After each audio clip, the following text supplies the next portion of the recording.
What's up, guys? Theo here, coming to you with a prediction for UFC 299 co-main event, Dustin Poirier versus Benoit Denis. So right now, Benoit Denis is a minus 210 favorite, and the comeback on Dustin Poirier is plus 155 on DraftKings. Guys, I like Dustin Poirier here. I already have one unit on him in the Bet MMA tips at plus 115, I think it is. I wish that I had waited to bet him because he's now plus 155. The line has moved heavily in BSD's favor. So it may be that I add a little bit to that bet. I might put another 0.25 units on Dustin Poirier. But guys, Dustin Poirier is one of the best fighters that has never been champ, in my opinion. He has been interim champ before, but he's never gotten the gold wrapped around his waist. It seems like the timing has just never really worked out for him. But I do like him in this matchup. You know, there's a lot of hype on Benoit Denis right now, but I've just never been super impressed with him. I have tried to bet against him before in the past several times. It hasn't worked out. He's crashed like 3 or 4 of my bets, but I am going to keep betting against him, especially with these high-level fighters. I mean, Dustin Poirier plus money, guys, that's crazy. I mean, when you look at Benoit Denis' record and who he's beat, you know, he was an underdog against Ismail Bonfim when they fought.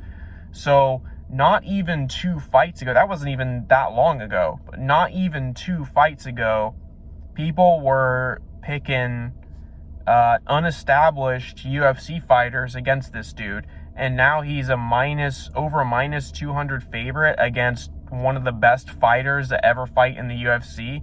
I mean, guys, Dustin Poirier, look at his record, guys. He has literally fought everybody.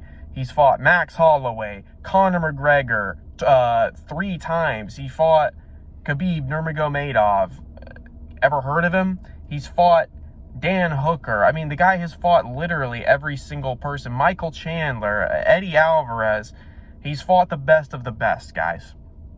And, you know, Benoit's game plan, Benoit is not like this amazing striker that everyone thinks he is. People think that he's like this incredible striker because he knocked out Matt Frevola with a head kick.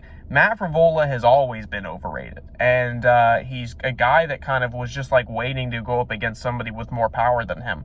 Before this, BSD's wins, man, they've all been against these dudes that are like Brazilian jiu-jitsu guys that he can like easily overpower. He's not like piecing these dudes up on the feet, destroying them. Whenever he gets into these stand-up battles, he's losing until he takes the guy down and he just grapple fucks them and overpowers them on the ground. And that's what he did to Ismail Bonfim. Ismail Bonfim was winning striking exchanges, got taken down, just got ground down and couldn't hang with a more physical dude on the ground. And again, you know, that's a Bonfim. We have seen countless times how these pairs of brothers, they just never end up panning out into anything good. So they were live to be checked there. And, you know, Benoit Denis, he got the shit beat out of him by Elizeu Zaleski dos Santos. I mean, and it's not like his style has changed a ton since that fight. He hasn't gotten, like, massively better since that fight. He kind of still looked very similar. It's just that he went up against a very established dude who is a way better striker, and that's what ends up happening with a guy that he can't get to the ground. Dustin Poirier is very live to go to the ground with his opponents, but he always looks good. I mean, the guy subbed Michael Chandler.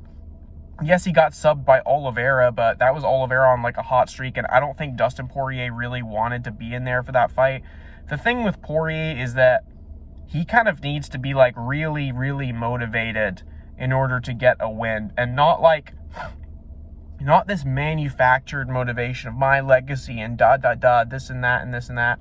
You know, we kind of saw how when he was scared and he was backed into a corner, when he was going up against McGregor for the second time, he was saying all throughout the fight week, I don't like this anymore. I don't really want to be a fighter anymore. You know, I don't love this game anymore. And you kind of saw what happens when he's backed into a corner and everyone's counting him out. He goes out there and he knocks out Conor McGregor. Guys, that was a massive upset. People don't really talk about that in terms of how big of an upset it was for the UFC. Like, nobody ever includes that in the greatest upsets of all time. But that was a shocker right there. I don't know why people don't give that upset its credit, but nobody thought Poirier was going to win that fight. Then, he goes on, fights Oliveira for the belt. But guys, I kind of believe in the ups and downs of energy, right? And I just think Poirier's stock was at an all-time high when he basically got revenge on McGregor. And I don't think he had enough, like, energy to carry him into another amazing moment. This was something you kind of heard Daniel Cormier talk about when he talked about Masvidal. You know, Masvidal had that insane streak where he knocked out Darren Till, and then he knocked out Ben Askren, and they kind of thought he was going to carry that energy into winning a title. And Daniel Cormier kind of talked about, you can only do so many amazing things, right? And that's kind of how I feel about Dustin Poirier. He did this amazing thing where he upset McGregor, and there's not enough, there's not enough there. That is almost like winning a title in and of itself. He got all this media. There was this huge explosion. So people's opinions of him really stepped up when he defeated McGregor. That was almost like winning a title in a weird way in and of itself, because he was so counted out in that fight. I just don't think the energy exists there for him to go up against another killer in Charles Oliveira, who wanted it really fucking badly. So I think he kind of gave up in that fight. And then obviously he had the amazing fight with Michael Chandler, where he survived against an extremely physical, extremely powerful guy who's willing to go to the ground, willing to wrestle in the same way that Benoit St. Denis is. And Poirier weathered the storm, was able to trade with Chandler on the feet, got him down and submitted him. And he's very physical on the ground, Then he goes up against Justin Gaethje. And I've been on the record saying I think that was a bullshit head kick KO. That, if you go back and watch that head kick KO, man, it didn't even land flush. He blocked it, and he just gave up and fell down. So I think that was him quitting. I think that he wanted out of that fight. I don't think he wanted to be in there. He didn't really have a lot to gain going up against Justin Gaethje. Justin Gaethje was kind of expected to lose that fight. He had beat Gaethje before. And one thing that he had always talked about in the lead up to the fight with Gaethje the second time was he talked about how much he wasn't looking forward to the calf kicks. He kept talking about that. Man, those calf kicks sucked. So I think he really just did not want to fight Gaethje. I don't think he had a ton to gain. He knew it was going to be an incredibly tough fight.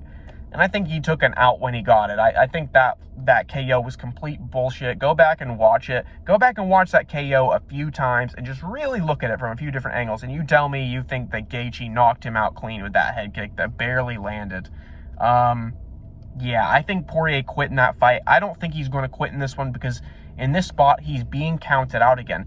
He wasn't being counted out against Charles Oliveira. He wasn't being counted out against Michael Chandler. He wasn't being counted out against these guys, right? He's being counted out here, and that is where Poirier kind of shines.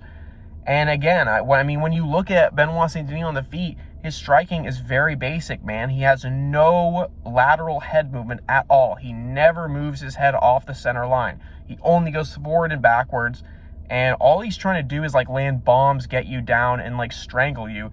And I just think this is a bad matchup for Benoit. Poirier can strike with the absolute best of them. He's got amazing combinations where he chains combinations together. He gets guys against the fence and unloads on them.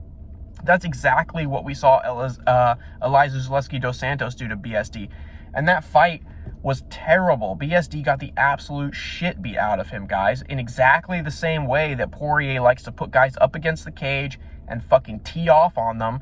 And I think that's what he's going to do. I think Dustin Poirier is going to knock Benoit St. Denis out here. I don't ever bet on props because I'm not great at them, but I am probably going to put a few more units on Dustin Poirier, depending on how fight week goes, how he sounds. I'm going to get some other opinions and some other reads from some people I trust and see what I think. But yeah, I don't think Benoit St. Denis' game is going to work here. I don't think he's going to be able to do this basic shit on the feet, draw Poirier in, get him down, and just wrestle him and overpower him.